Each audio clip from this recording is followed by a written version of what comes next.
જય શ્રી કૃષ્ણ વૈષ્ણવજનો, આજે એક ખાસ વિષય પર વાત કરવી છે, જે સામાન્ય રીતે આપણે ભૂલી જઈએ છીએ. આજે જન્મદિવસની ઉજવણીમાં cake cutting, return gift, birthday party આ બધું સામાન્ય બની ગયું છે. આપણા બાળકોએ પણ એવું જોઈને પૂછવાનું શરૂ કર્યું હોય કે મમ્મી, કેમ આપણે બર્થડે પાર્ટી નહીં કરીએ? પરંતુ જ્યારે પુષ્ટિ માર્ગમાં આપણે ઊંડાણથી નજર કરીએ ને, ત્યારે સમજાય છે કે આપણા માટે જન્મદિવસનો અર્થ થોડો જુદો છે. હું એક અનુભવ શેર કરું છું.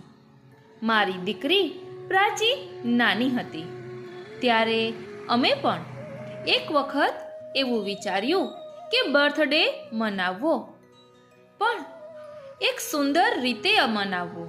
એટલે એક સુંદર રીત અપનાવી.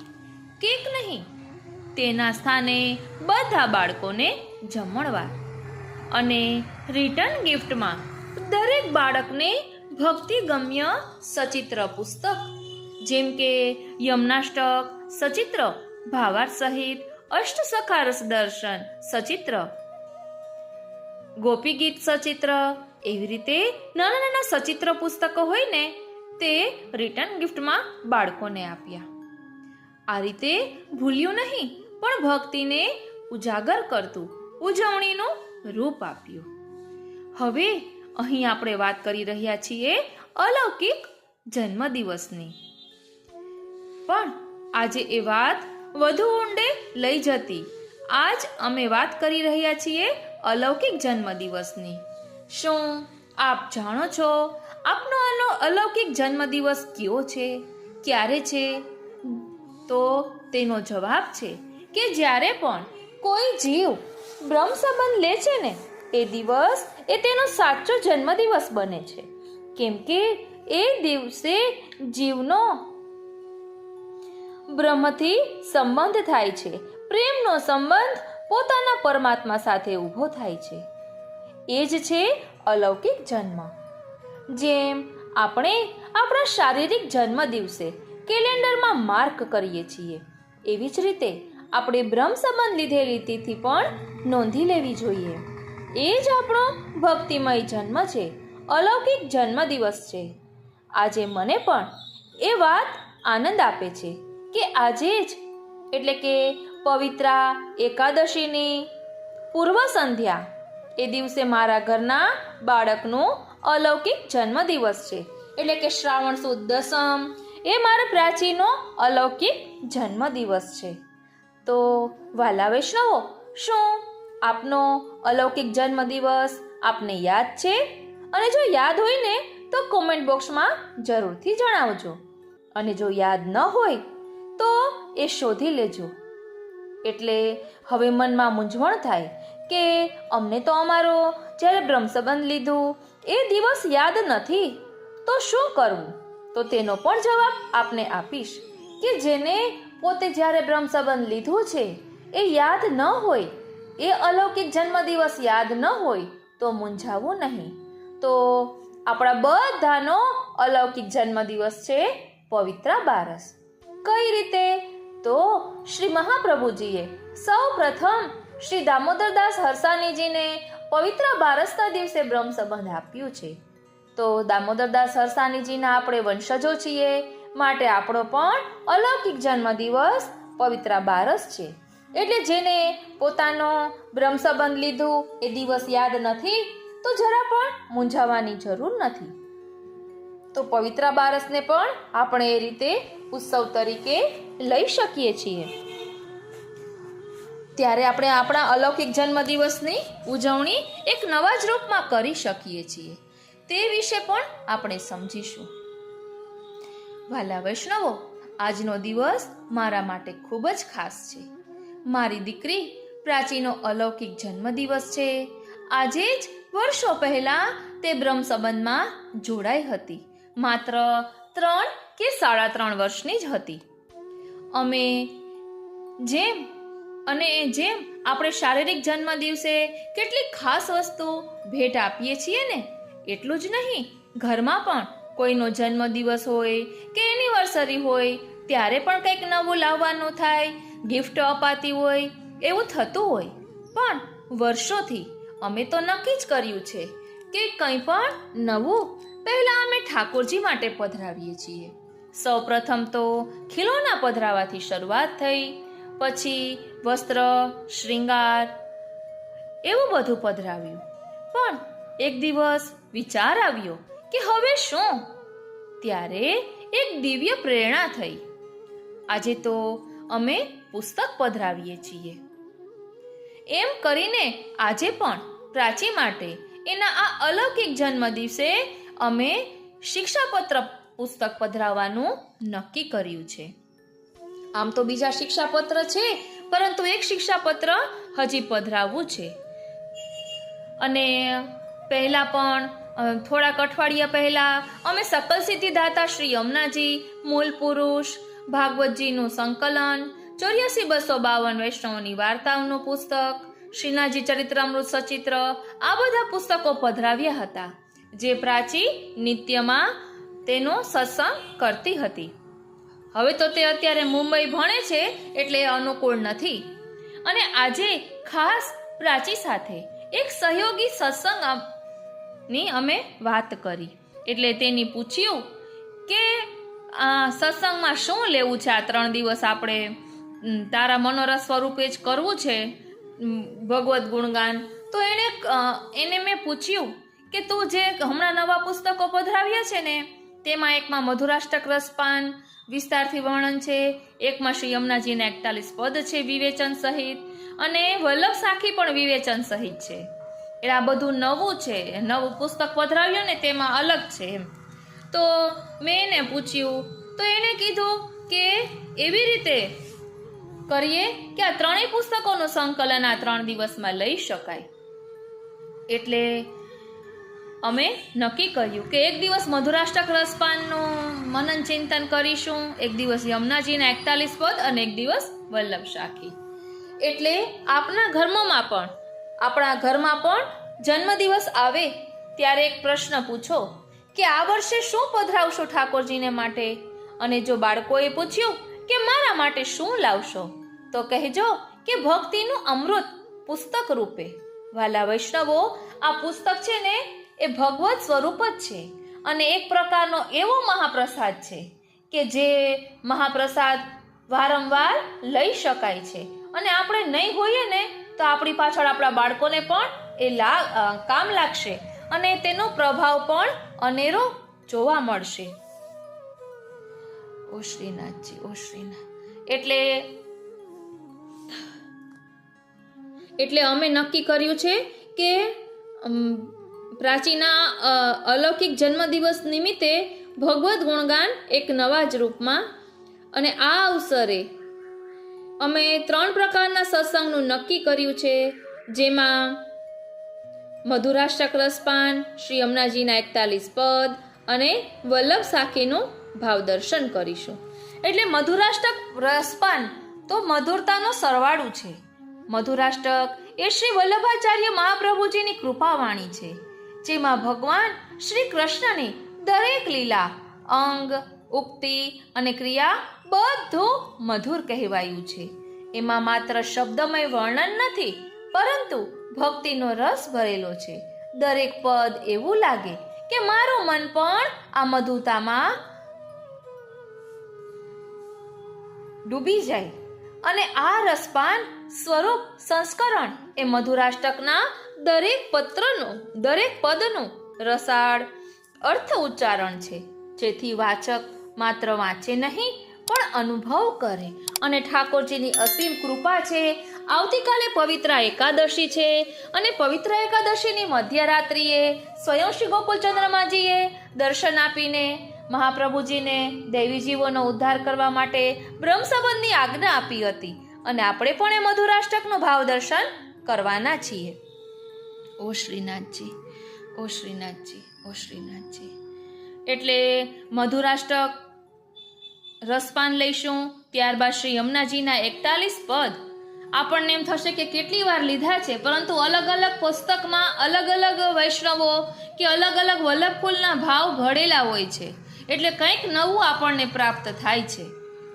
જેવી રીતે આપણે કહીએ છીએ ને, નિત્ય લીલા નિત્ય નવતન શ્રુતિ ન પામે પાર.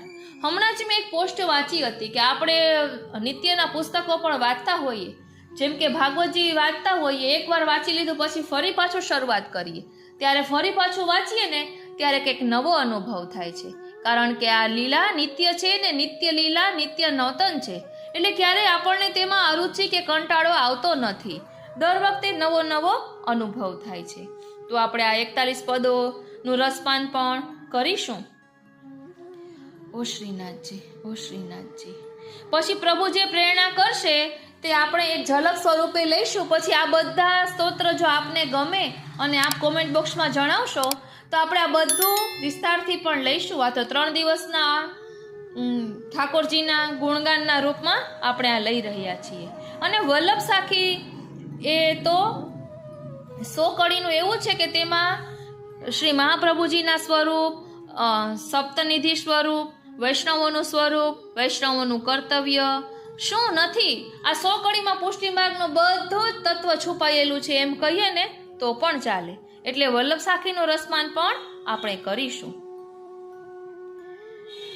એટલે આ ત્રિદિવસીય સત્સંગમાં, આ પવિત્ર પ્રયાણમાં આજે માત્ર પ્રસ્તાવના છે. એટલે બને તો બપોર પછી ફરી એક વિડીયો અપલોડ કરીશ, તેમાં જોઈએ પ્રભુ કરાવે તો મધુરાષ્ટક રસપાન લઈશું, અને પછી એક દિવસ યમુનાજીનું 41 પદ અને એક દિવસ વલ્લભ સાખી. એટલે હમણાં આપણે પવિત્ર એકાદશી, પવિત્ર બારસ આ ઉત્સવ છે, એટલે તેના સ્તોત્ર પાઠનો પણ અલગથી સત્સંગ લઈશું. માટે સત્સંગમાં જોડાયેલા રહેજો, તો ઘણું બધું આપણને નવું પ્રાપ્ત થશે. હવે એક એટલું કહું કે અહીં બ્રહ્મ સંબંધ આપણે જે દિવસે લીધું હોય તેને અલૌકિક જન્મદિવસ કહેવાય છે. તો થોડુંક બ્રહ્મ સંબંધ વિશે સમજી લઈએ. પ્રિય વૈષ્ણવો, વેદો અને શાસ્ત્રોમાં પ્રભુ પ્રાપ્તિના જુદા જુદા માર્ગ બતાવ્યા છે, જેમ કે જ્ઞાન માર્ગ, કર્મ માર્ગ, ભક્તિ માર્ગ વગેરે.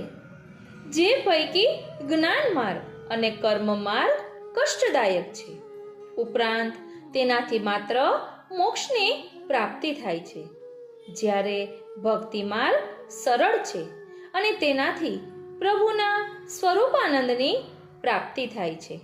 આવો કૃપાનો માર્ગ એટલે પુષ્ટિ માર્ગ, પ્રેમનો માર્ગ એટલે પુષ્ટિ માર્ગ, કૃપા એટલે અહીં પોષણ. પ્રભુ અથવા ગુરુ સ્વયં કૃપા કરીને ભક્તિનું પોષણ કરે, તેને પુષ્ટિ માર્ગ કહેવાય.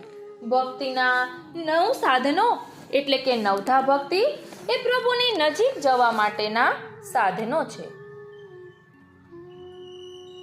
અને તેના પર 10મી પ્રેમ લક્ષણા ભક્તિ. ઓ શ્રીનાથજી. એટલે જ શ્રી મહાપ્રભુજીએ પ્રસ્થાપિત કરેલ પુષ્ટિ માર્ગ એટલે તેને પ્રેમ માર્ગ કહેવાય છે. તેમાં સ્વામીના સુખનો વિચાર હોય છે, અને સાધનો કરવા છતાં જીવથી કંઈ બની શકતું નથી તેવી દીનતા દાસત્વ રહે છે. તેથી નિસાધનતાનો આ માર્ગ છે.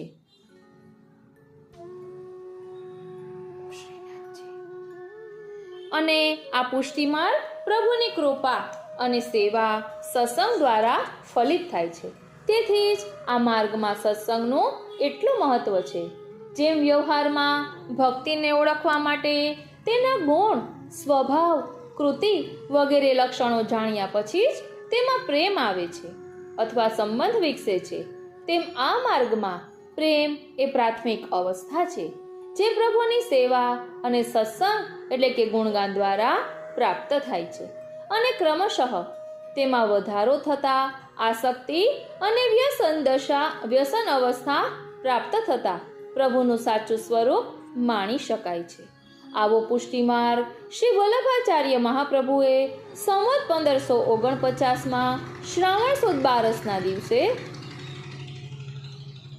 શ્રાવણ સુદ બારસના દિવસે સ્થાપ્યું.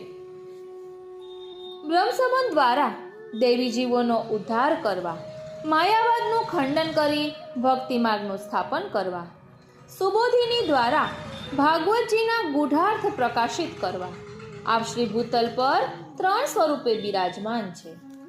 આધિભૌતિક સેવક તરીકે જે સેવા માર્ગ પ્રકટ કરી આપે, ઠાકોરજીની સેવા કરી શીખવાડે, આપ સેવા કરી શીખવે શ્રી હરિ.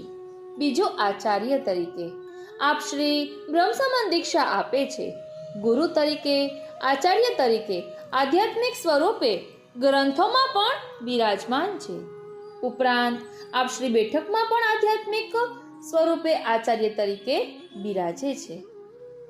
ત્રીજું છે પુરુષોત્તમ તરીકે આપ પોતે ઠાકોરજી અને શ્રી સ્વામિનીજીના ઉભય રૂપે પુરુષોત્તમ તરીકે આધિદૈવિક રીતે બિરાજમાન છે. આપ શ્રીના મુખ્ય ગ્રંથો સુબોધિનીજી, તત્વાર્થદીપ નિબંધ, ષોડશ ગ્રંથ, પુરુષોત્તમ સહસ્રનામ, ત્રિવિધ નામાવલી, મધુરાષ્ટક, દશમ સ્કંધાર્થ, અનુક્રમણિકા. હવે બ્રહ્મ સંબંધ એટલે શું? તો અહીં કૃષ્ણ સંબંધના બદલે બ્રહ્મ સંબંધ કેમ કહેવાય છે? તો બ્રહ્મનો અર્થ અહીં નિર્દોષતા અને સમતાના અર્થમાં છે. અર્થાત દોષોથી ભરેલો જીવ નિર્દોષ બનવા માટેની જે દીક્ષા લે તેને બ્રહ્મ સંબંધ દીક્ષા કહેવાય છે. આ દીક્ષા લીધા પછી જીવ નિર્દોષ થતા સેવા માટે અધિકારી બને છે અને તે સેવા તેના જીવનનું કર્તવ્ય બને છે. બ્રહ્મ સંબંધને 2 અવસ્થા છે. એક પૂર્વ દીક્ષા એટલે કે નામ નિવેદન દીક્ષા, જેમાં જીવને 40 દિવસ પછી શ્રી કૃષ્ણ શરણમ મમ મંત્ર દ્વારા ગુરુદેવ વલ્લભકુલ આચાર્ય દ્વારા તેને આ મંત્ર નામ નિવેદન કરાવવામાં આવે છે, એટલે નામ પમાડ્યું એવું કહેવામાં આવે છે. ત્યારબાદ જીવ બોલતા સમજતો થાય પછી તેને આત્મનિવેદન મંત્ર દ્વારા લાયક બનાવાય છે. અર્થાત તેને જન્મથી લાગતા 5 પ્રકારના દોષોની નિવૃત્તિ થાય છે અને સેવા દ્વારા જીવ ખરેખર સમર્પિત થાય પછી કૃષ્ણ સાથે સંબંધ થાય છે. બ્રહ્મ સંબંધ માત્ર 84 શબ્દોનો બનેલો છે. તે સ્વયં પ્રભુ શ્રી ઠાકોરજીએ મહાપ્રભુજીને પોતાના મુખારવિંદથી આજ્ઞા કરેલ છે, જે ગદ્ય મંત્ર તરીકે પણ ઓળખાય છે, જેનો અનુવાદ આ પ્રમાણે છે: ભગવાન કૃષ્ણથી વિખૂટા પડે હજારો વર્ષોનો સમય વ્યતીત થવાથી ભગવાનની પ્રાપ્તિને માટે હૃદયમાં જે તાપ ક્લેશનો આનંદ થવો જોઈએ તે જેને તિરોધાન થયો છે, એવો હું જીવ ભગવાન કૃષ્ણ શ્રી ગોપીજન વલ્લભને દેહ, ઇન્દ્રિય, પ્રાણ, અંતઃકરણ, તેના ધર્મો, ઘર, પુત્ર, પતિ, ઘર, પુત્ર, કુટુંબ, ધન, આલોક અને પરલોક આત્મા સહિત સમર્પણ કરું છું. હું દાસ છું, હે કૃષ્ણ હું તમારો છું. આમ છેલ્લા 5 અક્ષર પંચાક્ષર મંત્ર છે. આમ અષ્ટાક્ષર અને પંચાક્ષર એ 2 આપણા મુખ્ય મંત્રો છે અને બ્રહ્મ સંબંધ દીક્ષા એ આપણું અનિવાર્ય એકમાત્ર પ્રવેશ દ્વાર છે. બીજું કોઈ પુષ્ટિ ભક્તિ માર્ગ માટે દ્વાર નથી. હવે આપણને પ્રશ્ન થાય કે બ્રહ્મ સંબંધ લીધા પછી વૈષ્ણવનું મુખ્ય કર્તવ્ય કયું?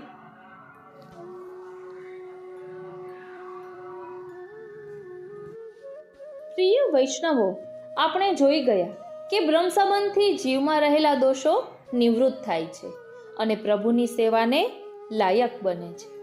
તેથી સમર્પિત વૈષ્ણવે શું કરવું જોઈએ? તો તે શ્રી મહાપ્રભુજી કહે છે કે યશોદા સંગ લાલિત ભગવાન શ્રી કૃષ્ણની સેવા નિત્ય કરવી. સારસ્વત કલ્પમાં જન્મેલા પ્રકટ થયેલા વ્રજના શ્રી કૃષ્ણ 11 વર્ષ અને 52 સુધીના એવડા છે એમ ભગવાનના ગુણગાન ગાવા અથવા સત્સંગ કરવો, અહંતા મમતા છોડવી, અસદ આલાપ ન કરવો અર્થાત બિનજરૂરી વાદ વિવાદ ન કરવો, દીનતા રાખવી, અન્યાશ્રય ન કરવો અર્થાત આપણા સેવ્ય પ્રભુ સિવાય કોઈનો આશ્રય ન કરવો, અસમર્પિત ન લેવું, એટલે પ્રભુને ધરેલું જ લેવું. પ્રભુ કે ગુરુમાં દ્રઢ વિશ્વાસ રાખવો, એનો દ્રઢ આશ્રય કરવો, હરિગુરુ વૈષ્ણવની સેવા કરવી અને એમનામાં ભિન્નતા ન જોવી. એટલે ભાવ સરખા હોય પરંતુ વ્યવહાર જુદા હોય. પુષ્ટિ માર્ગમાં વૈષ્ણવના સ્વરૂપનું ખૂબ મહત્વ છે, કારણ કે આપણે ગોપીજનોના ભાવથી સેવા કરવાની છે. અને શ્રી મહાપ્રભુજીએ સેવાની વ્યાખ્યા સિદ્ધાંત મુક્તાવલી ગ્રંથમાં ખૂબ સુંદર રીતે સમજાવી છે. ચેતસ્તત પ્રવણમ સેવા. સેવા બે પ્રકારની છે, સ્વરૂપ સેવા અને બીજી નામ સેવા. સ્વરૂપ સેવા ગોપીજનોના ભાવથી આપણા ગુરુદેવે સેવ્ય કરેલ કોઈ પણ સ્વરૂપ કે ચિત્રજીની નિત્ય એક ઘરના બાલક સાથે વ્યવહાર કરતા હોઈએ તે રીતે જગાડવાથી લઈ ઓઢાડવા સુધીના ક્રમનો વિનિયોગ કરી યથાશક્તિ યથા સમય જે ક્રિયા કરીએ છીએ તેને સ્વરૂપ સેવા કહેવામાં આવે છે. સેવા સિવાયના સમયમાં પ્રભુના ગુણગાન ગાવા, પ્રભુની લીલાનું અવગાહન કરવું, પ્રભુના સુખ માટે સાધન સામગ્રી કે કોઈ ભગવત સ્વરૂપને લક્ષ્યમાં રહી મહાપ્રભુજી સમજાવે છે કે સેવા કે કથા કરનારનો ક્યારેય નાશ થતો નથી. સ્વરૂપ સેવામાં 3 પ્રકાર છે. તનુજા એટલે કે શરીરથી થતી ક્રિયા, બીજી વિત્તજા એટલે પૈસાથી થતી ક્રિયા અને ત્રીજું સર્વોત્કૃષ્ટ માનસિક. આમ પુષ્ટિ ભક્તિ માર્ગમાં પહેલા બતાવ્યા પ્રમાણે નવધા ભક્તિના દર્શન, શ્રવણ, કીર્તન, અર્ચન, પાદસેવન, સખ્ય જેવી બધી જ ભક્તિના પ્રકારો તો આવે જ છે. ઉપરાંત પ્રેમથી થતી સેવાની મુખ્યતાને લીધે પુષ્ટિ માર્ગ ભક્તિ માર્ગ શ્રેષ્ઠ છે. આમાં પૈસા કરતાં સ્નેહની જરૂર છે, સમય કરતાં ભાવનું મહત્વ છે. આમ સતત પ્રભુનું સ્મરણ એટલે જ સેવા. આ સેવા કરતા પહેલા જે સ્વરૂપ કે ચિત્રજીને વલ્લભકુલના આચાર્ય પાસે સેવ્ય કે પુષ્ટ કરાવવું આવશ્યક છે, કારણ કે આપણે ત્યાં વિસર્જન અને આવાહનનો પ્રકાર નથી, પણ પાટે બેસાડવાનો પ્રકાર છે. તેથી આપણે જે દિવસથી પુષ્ટ કરાવ્યા હોય તેને આપણે શ્રી ઠાકોરજીનો પાટોત્સવ કહીએ છીએ. તેથી જ આપણી સેવાનો પ્રકાર પણ દરરોજ નિત્ય લીલા, નિત્ય નૌતમનો છે, જ્યારે અન્ય દેવ દેવીઓની પ્રસંગોપાત પૂજાનો પ્રકાર છે. આપણે ત્યાં પૂજાનો પ્રકાર નથી, સેવાનો પ્રકાર છે. તે સમજવું ખૂબ જ જરૂરી છે. એટલે આપણે બાળકોને હજી નામ પમાડ્યું હોય અને બ્રહ્મસંબંધ ન લીધું હોય તો તેને નામ સેવાનો અધિકાર છે. તો આપણા બાળકોને અષ્ટાક્ષર, પંચાક્ષર એ બધું શીખડાવવું જોઈએ. બ્રહ્મસંબંધ મંત્રનો ભાવાર્થ દરરોજ સ્નાન કર્યા પછી બોલવો જોઈએ. આ બધા સંસ્કારો આપણે જ આપણા બાળકોને આપવાના હોય છે, કારણ કે બાળક છે એ તો કોરી પાટી છે, તેમાં આપણે જેવું લખશું ને તેવું લખાશે. અને ગર્ભના સંસ્કાર પણ ખૂબ જ અસર કરે છે.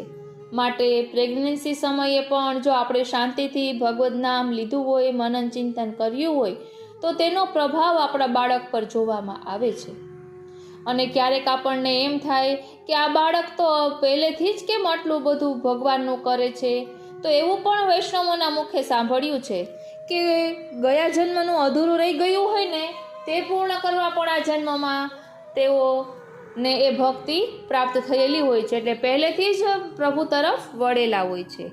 આ રીતે આ તો પ્રસ્તાવનાના રૂપમાં આજે આપણે આ સત્સંગ લીધો છે કે આપણે 3 દિવસ આ રીતે નવા જ રૂપમાં સત્સંગ કરીશું. કેમ કે આજે મારી દીકરીનો અલૌકિક જન્મદિવસ છે, કાલે પવિત્રા એકાદશી છે અને આમ અમારા ઠાકોરજીનો પણ પાટોત્સવ છે. અને આપણે પવિત્રા એકાદશીનું તો આપણા પુષ્ટિ માર્ગમાં અનેરું મહાત્મ્ય છે.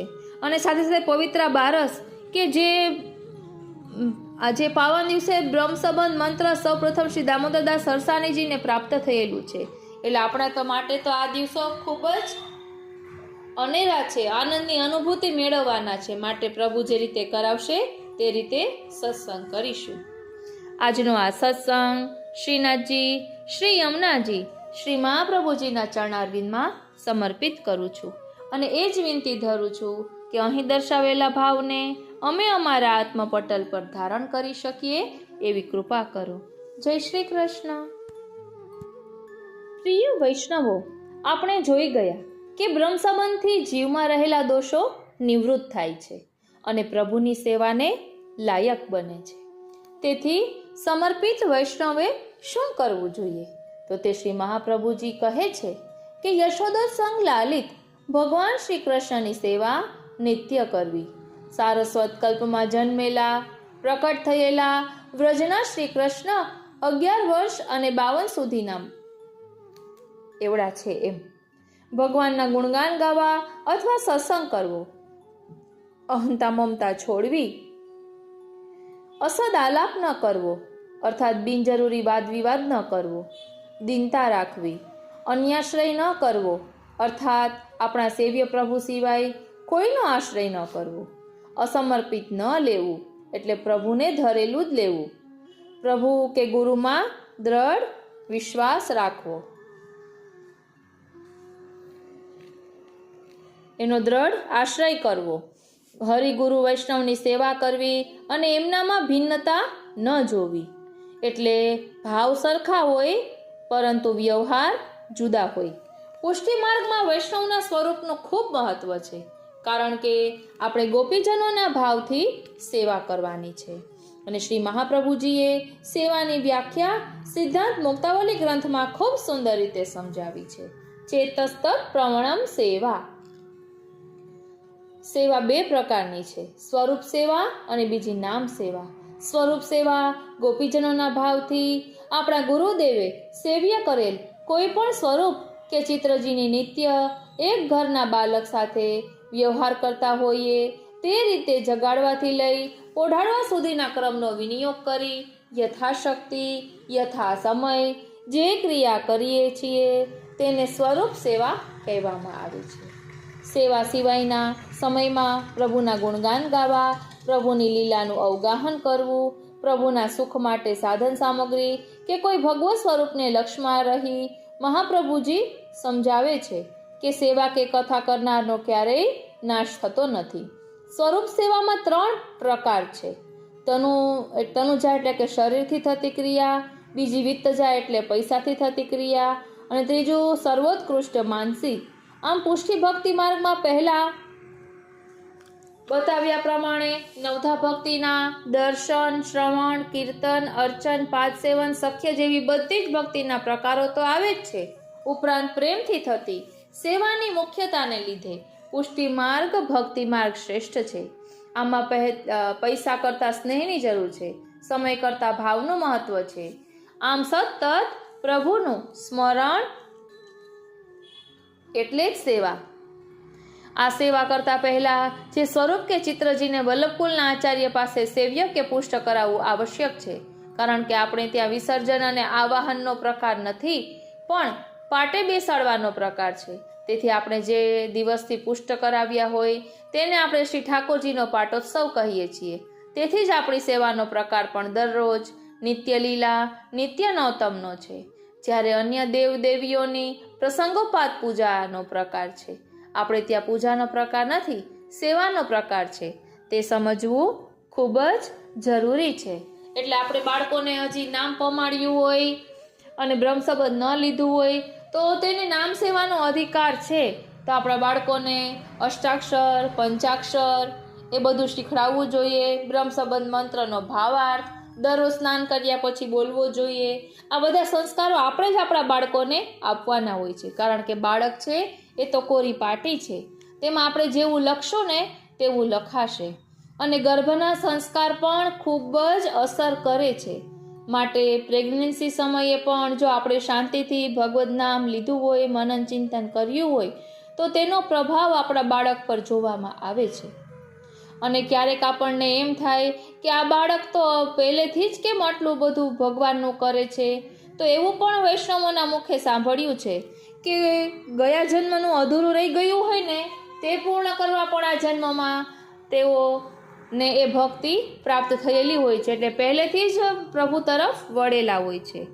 આ રીતે આ તો પ્રસ્તાવનાના રૂપમાં આજે આપણે આ સત્સંગ લીધો છે કે આપણે 3 દિવસ આ રીતે નવા જ રૂપમાં સત્સંગ કરીશું.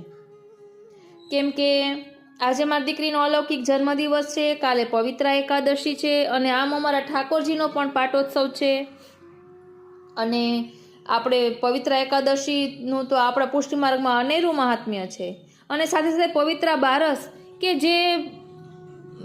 જે પાવન દિવસે બ્રહ્મ સંબંધ મંત્ર સૌપ્રથમ શ્રી દામોદરદાસ સરસાણીજીને પ્રાપ્ત થયેલું છે. એટલે આપણા તો માટે તો આ દિવસો ખૂબ જ અનેરા છે, આનંદની અનુભૂતિ મેળવવાના છે. માટે પ્રભુ જે રીતે કરાવશે તે રીતે સત્સંગ કરીશું. આજનો આ સત્સંગ શ્રીનાથજી, શ્રી યમુનાજી, શ્રી મહાપ્રભુજીના ચરણારવિંદમાં સમર્પિત કરું છું અને એ જ વિનંતી ધરું છું કે અહીં દર્શાવેલા ભાવને અમે અમારા આત્મપટલ પર ધારણ કરી શકીએ એવી કૃપા કરો. જય શ્રી કૃષ્ણ.